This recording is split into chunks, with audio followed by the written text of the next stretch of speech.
Good day to you. I have a few minutes here and I want to read Proverbs 5 to you. I believe that's where we are in the past readings we've done in Proverbs. And Proverbs, I believe, are primarily easily understandable, and I think they make very good sense. So I just want to read Proverbs 5 to you. I'm going to start here in verse 1. My son, be attentive to my wisdom, godly wisdom learned by costly experience. Now I am reading from the Amplified Bible. Incline your ear to my understanding, that you may exercise discrimination and discretion, good judgment. And your lips may reserve knowledge and answer wisely to temptation. For the lips of an immoral woman drip honey like a honeycomb, and her speech is smoother than oil. But in the end she is bitter like the extract of wormwood, sharp as a two-edged sword. Her feet go down to death. Her steps take hold of Sheol, the netherworld, the place of the dead. So that she does not think seriously about the path of life. Her ways are aimless and unstable. You cannot know where her path leads. Now then, my sons, listen to me, and do not forget the words of my mouth. So in other words, do not depart from or forget the words of my mouth. Let your way in life be far from her, and do not go near the door of her house. Avoid even being near the places of temptation.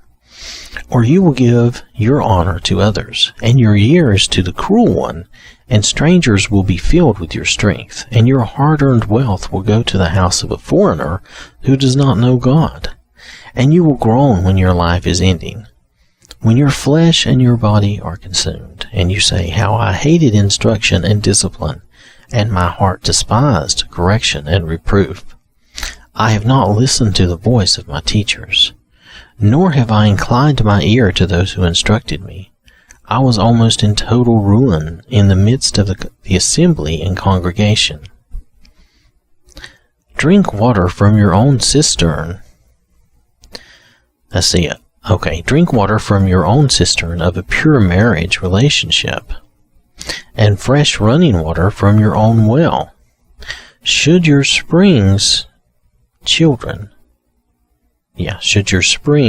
or children be dispersed as streams of water in the streets, confine yourself to your own wife. Let your children be yours alone, and not the children of strangers with you. Let your fountain, your wife, be blessed with the rewards of fidelity, and rejoice in the wife of your youth. Let her be as a loving hind and graceful doe. Let her breasts refresh and satisfy you at all times. Always be exhilarated and delight in her love.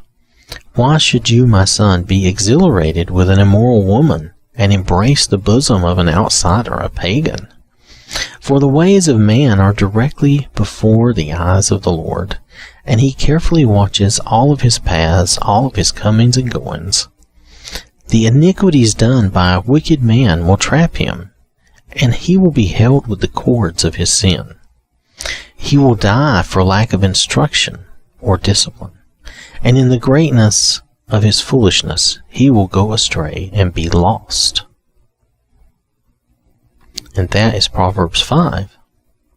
And I think Proverbs 5 is very easy to understand, teaching us not to go into immorality, that immorality will lead us down a path we do not want to go, and that it will take us away from the good things in our life.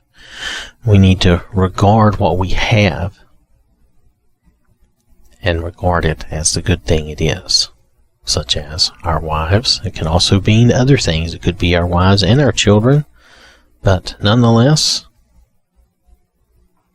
this is all about staying away from the pitfalls of immorality, basically, of not falling into one of the deceptions of the world and not falling for the immorality that's there.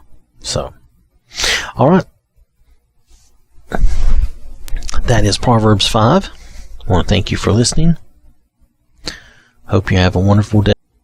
So remember, God loves you.